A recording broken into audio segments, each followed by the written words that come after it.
Alright, let's do something just for fun while we can. Will there ever be a good live-action Dragon Ball movie? The world, well, parts of it, holds its breath in anticipation. Sure, at this point, seeing anime and manga make their way faithfully to live-action features is nowhere near as uncommon as it once was. Hell, last year, even JoJo's Bizarre Adventure got there thanks to Takeshi Miike. 正義の味方のつもりか。一家皆殺しだ。その悪意が愛する家族に迫る。俺がこの町を守りますよ。グレートです。But Dragon Ball has always proved a particularly difficult nut to crack. Akira Toriyama's sci-fi fantasy comedy has always faced an uphill climb of being at once very grounded in incentives of distinctly Eastern folklore and pop culture trope, making it a difficult sell to Westerners until they get to the whole tournament thing, while also generally refusing to follow the popular anime and manga trends of its own day. And it wasn't until the sequel series Dragon Ball Z that it truly broke mainstream outside Japan. To date, the only significant attempt at the big screen for Son Goku and company was the dreadful Dragon Ball Evolution, which definitely existed. Hardcore Dragon Ball fans, of course, are also likely aware of Dragon Ball The Magic Begins, an unlicensed Taiwanese feature adaptation of the original series produced in 1991 and hurriedly dubbed and reissued to the US when DBZ finally blew up stateside in the 90s. It was a thing.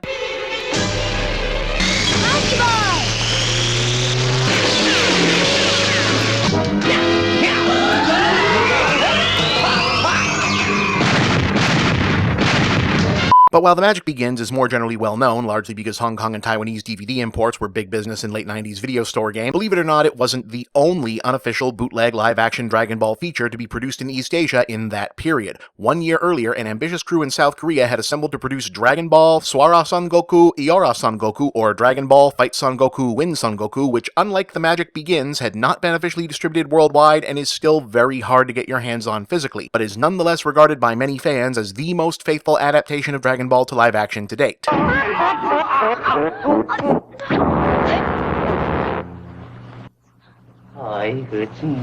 Which is not the same thing as saying it's any good, but, you know, baby steps.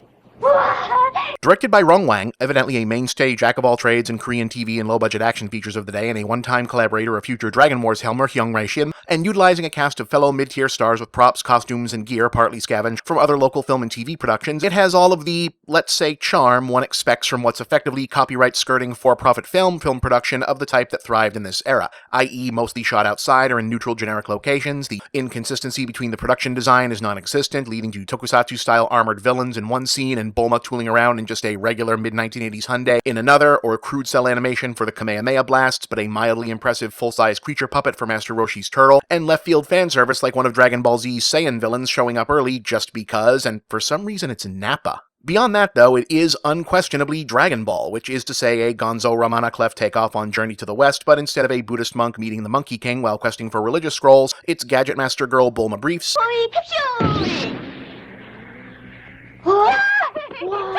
teaming up with the superhuman feral child Son Goku. Oh, yeah, by the way, the only good copy I have of this has no subtitles, so, yeah.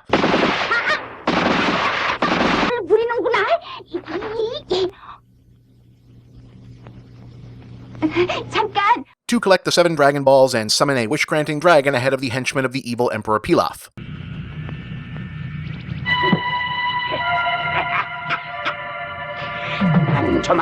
They meet the horn-dog kung fu hermit Master Roshi and get a magic cloud.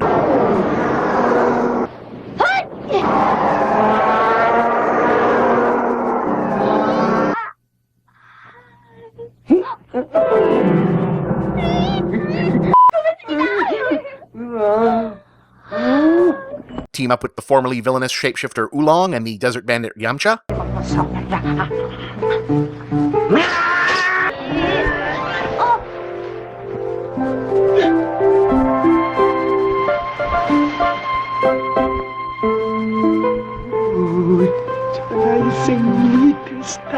Get waylaid by a misunderstanding involving their enemies, the Ox King and his daughter Chi-Chi.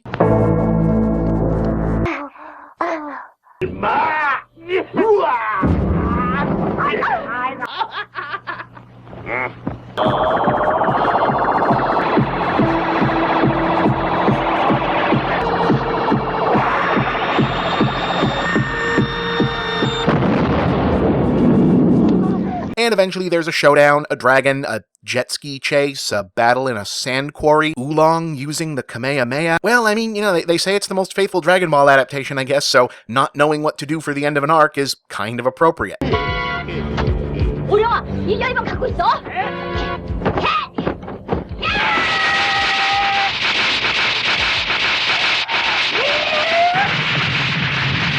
Like I said, it'd be dishonest to call this thing good, but especially for Dragon Ball fans, it is pretty damn entertaining. Helpfully compressing more or less the entirety of the Pilaf saga into a single 1 hour and 40-minute feature means it really moves. Just one fight scene, comedy bit, plot point, or new character introduction after another. And while it's cheap, they did put the work in. Obviously, the more extreme fantasy creatures and giant dinosaurs and such that filled out the obstacle to collecting the various balls in the manga and anime weren't feasible, but the repurposed Sentai and Kamen Rider style armored henchmen get used creatively enough.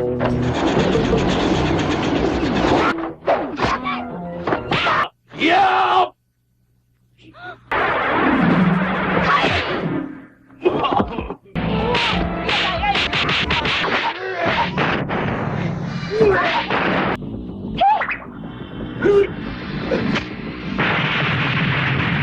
And the two big stompy robots are especially impressive, especially the Transformers-looking one Oolong first appears disguised as.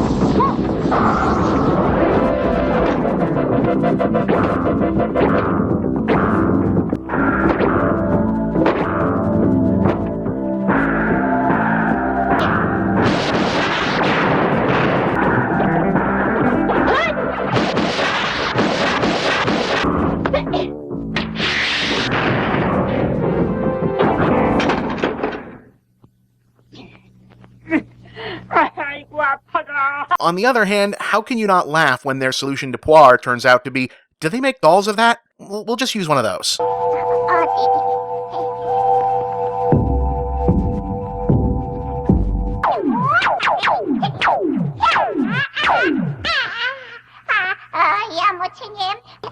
뭐라고?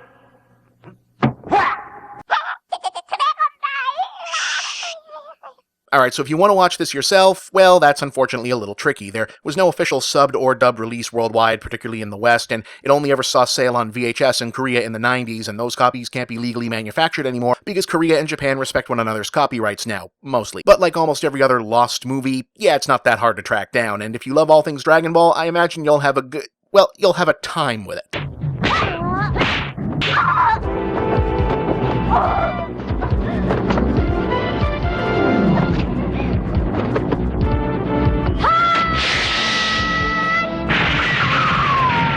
I'm Bob, and that's the big picture.